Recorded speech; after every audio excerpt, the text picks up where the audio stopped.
7 দশকে সবচেয়ে উত্তপ্ত মাস পার করল এপ্রিল। এ মাস জুড়ে একটানা দীর্ঘ তাপপ্রবাহ বিস্তার ছিল প্রায় সারা দেশে। এ সময় তাপমাত্রার পারদ উঠেছে 43 ডিগ্রি সেলসিয়াস পর্যন্ত। এপ্রিলে গড়ে 9টি কালবৈশাখী বা বজ্রঝড় হওয়ার কথা থাকলেও হয়েছে মাত্র একটি। বিকাশে কম খরচে ক্যাশ আউটের লিমিট বেড়ে 50,000, প্রিয় এজেন্টও 2টা। এ নিয়ে আরও জানাতে রাজধানীর আগারগাঁওয়ের আবহাওয়া অধিদপ্তর থেকে যোগ দিয়েছেন সহকর্মী বুদ্ধদেব কুণ্ডু। বুদ্ধদেব, আজকে রাজধানীর আবহাওয়া পরিস্থিতি কেমন, তাপমাত্রা কত রয়েছে, আর এই টানা তাপপ্রবাহ থেকে কবে মুক্তি মিলবে, এ বিষয়ে কি বলছে আবহাওয়া অধিদপ্তর?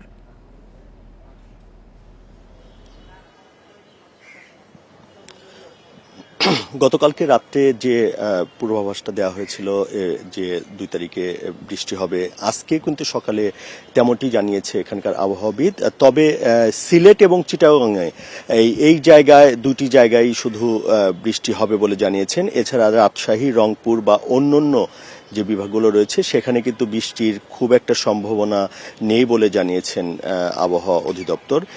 এছাড়া বলেছেন যে 4 তারিখের পরে 5 বা 6 তারিখে সারা দেশে একটি বৃষ্টিপাতের সম্ভাবনা রয়েছে। এছাড়া আপনি জানেন যে গত 3 দিন যাবৎ যে হিট অ্যালার্টটা জারি করা হয়েছে, আগামীকাল সকাল 9টায় সেটা শেষ হতে চলেছে এবং এরপরে সকাল 10:30টায় আবহাওয়া অধিদপ্তরের পক্ষ থেকে একটি ব্রিফিং করা হবে এবং সেখানে কিন্তু জানানো হবে পরবর্তী ঠিক কোথায় কোথায় হিট অ্যালার্ট থাকবে বা থাকবে না এই বিষয়ে বিস্তারিত জানাবে।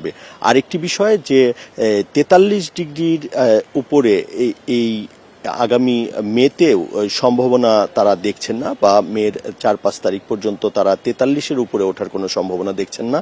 তবে কোনো কোনো জায়গায় ঢাকা সহ সিলেট, চিটাগংয়ে এই সব জায়গায় তাপমাত্রা একটু কমতে পারে বলে আবহাওয়া অধিদপ্তরের পক্ষ থেকে জানানো হয়েছে। আরেকটি বিষয় জানিয়েছে যে রংপুর, রাজশাহী এই অঞ্চলের, চাঁপাইনবাবগঞ্জ এই অঞ্চলের মানুষগুলোকে আসলে আরও কয়েকটা দিন তাপপ্রবাহের মধ্য দিয়েই থাকতে হবে। তবে সিলেট এবং চিটাগংয়ের যে মানুষ রয়েছে এবং তারা কিছুটা স্বস্তি পাবে আগামী পরশু থেকে, অর্থাৎ 2 মে থেকে সেই অঞ্চলগুলোতে বৃষ্টিপাত হবে বলে আবহাওয়া অধিদপ্তরের সবশেষ বুলেটিনে জানানো হয়েছে। আবহাওয়া অধিদপ্তর থেকে আবহাওয়া পরিস্থিতির খবর জানাচ্ছিলেন সহকর্মী বুদ্ধদেব কুণ্ডু।